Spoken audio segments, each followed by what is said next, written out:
today's video, how stage 5 CKD patients withdrew from dialysis in 4 months and preserved their renal function for years with just 2 tablets a day.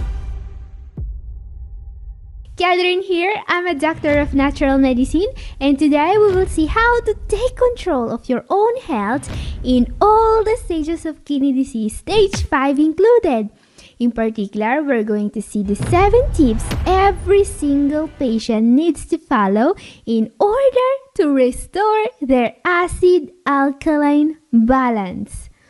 Now, having too much acid in your blood, that doesn't exactly sound like a recipe for good health, right? In fact, the organ that takes the hardest hit from this all too common issue are your kidneys. But here's the burning question. Is removing excess acid from the kidneys really the secret to avoid dialysis?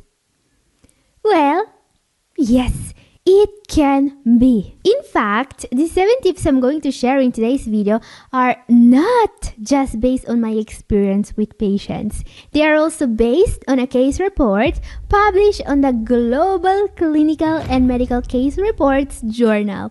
In this study, the stage 5 patient stopped dialysis and avoided it for years just by restoring the correct acid-alkaline balance in their body.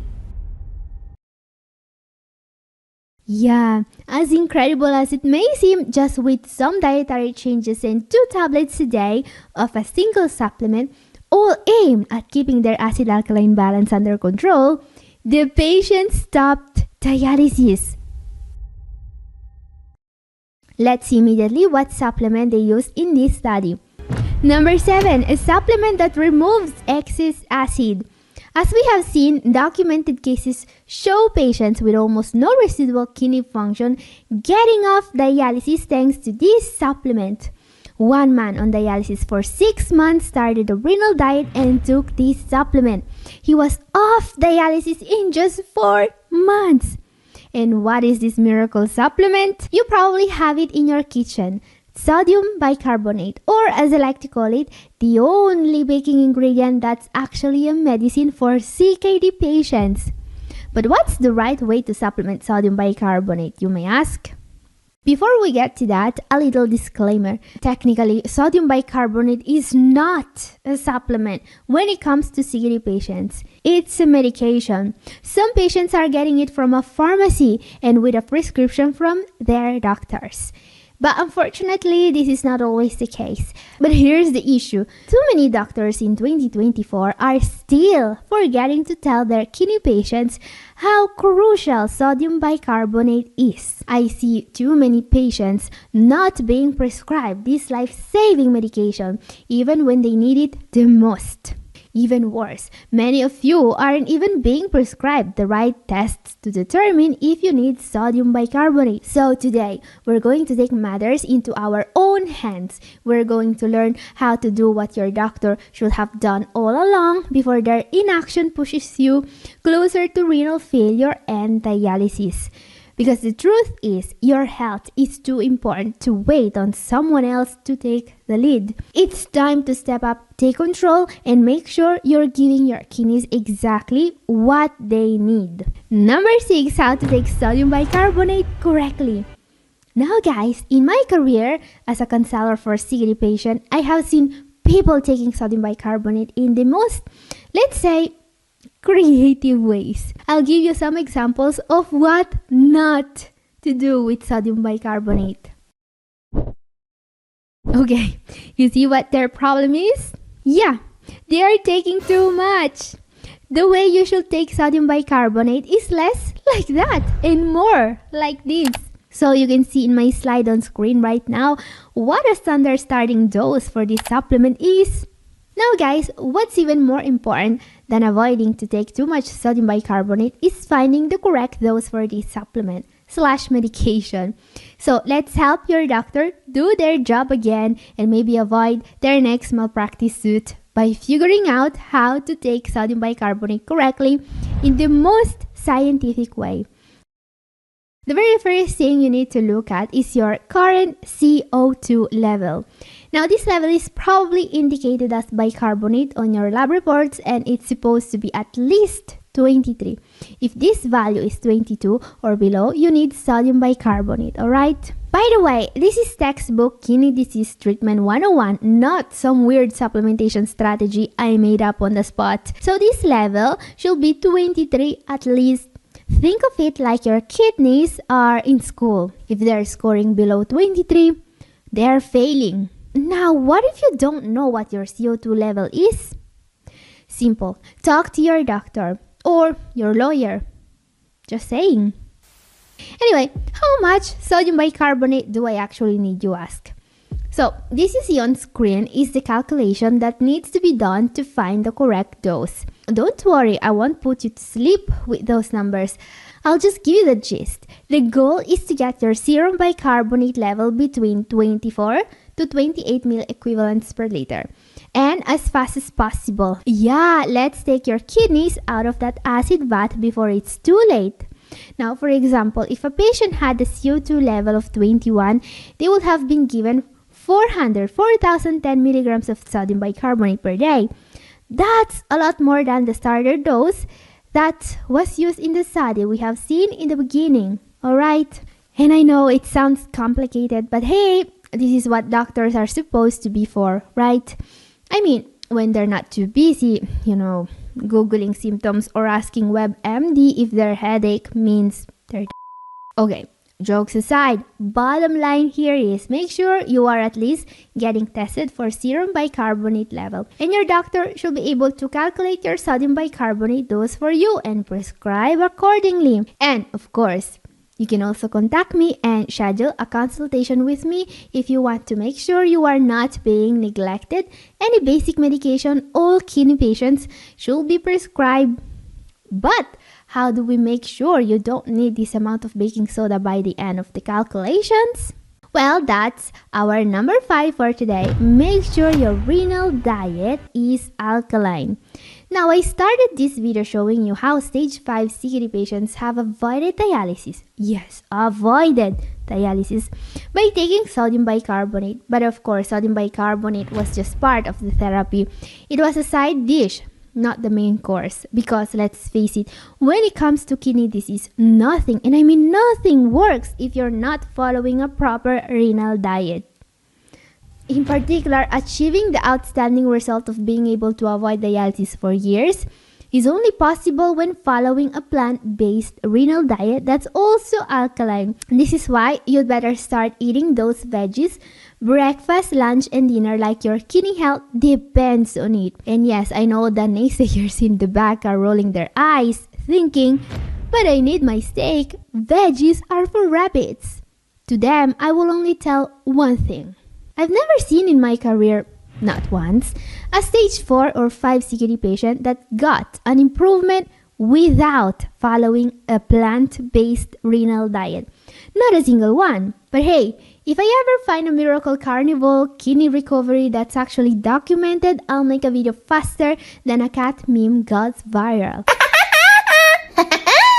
Heck, I'd probably make a whole series about it. But guess what?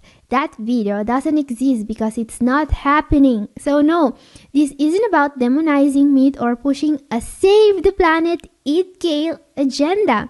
I'm just saying to save your kidneys, and new flash, broccoli is way better at that than a ribeye, because one of those foods is alkaline forming and the other is acid forming. Yeah, my goal is getting more of you guys to improve, and how can you do that? By aggressively reducing the protein and acid sources in your diet. And this brings us to the number 4. And the question is, what are the biggest sources of acid in the diet? Well, the worst offenders are meat, fish, dairy, and all those animal-based protein sources. Actually, the main reason why animal-based foods are acid-forming are amino acids containing sulfur, such as methionine and cysteine. After you eat a big steak, these guys don't just sit quietly in your body. They get busy, oxidizing into sulfate and creating, roll please, sulfuric acid. Yeah, you heard that right, sulfuric acid. And for those of you who missed chemistry class, sulfuric acid is the kind of acid they used to call vitriol. No, I never heard of it. Fun fact, sulfuric acid is also an industrial chemical that's used to, well, manufacture other acids. Actually, in factories, this acid gets watered down to make acids that are more, "Oops, grab them up," and less, "Oops, call the contractor, we need a new floor."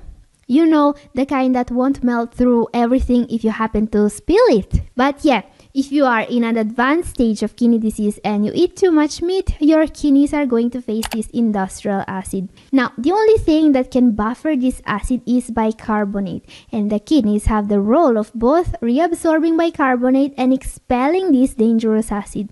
This is why if your diet produces too much acidity for your kidneys to handle, you will see your serum bicarbonate levels decrease. Okay, but what does this mean in a practical way? Well, to put it simply, there are foods you need to avoid and foods you need to eat more often.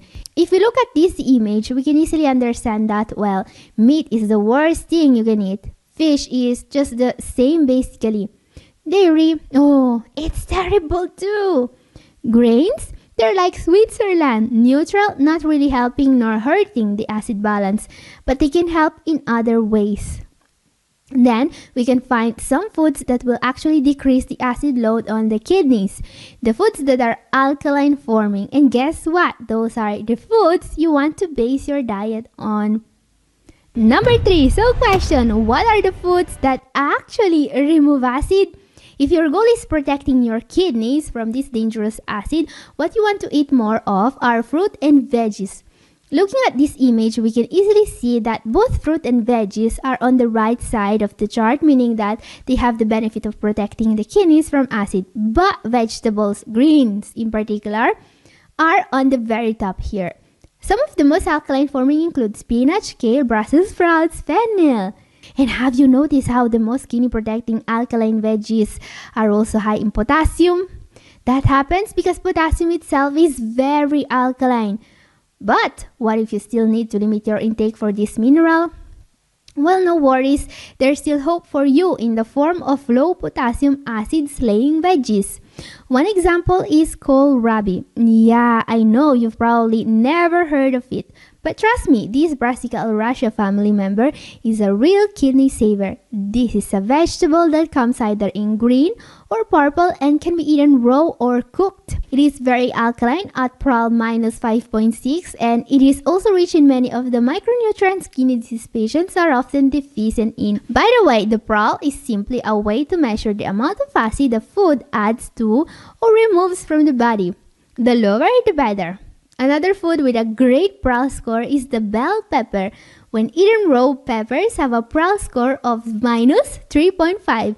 And they are low in calories and exceptionally rich in vitamin C, vitamin B6, folic acid, and other antioxidants.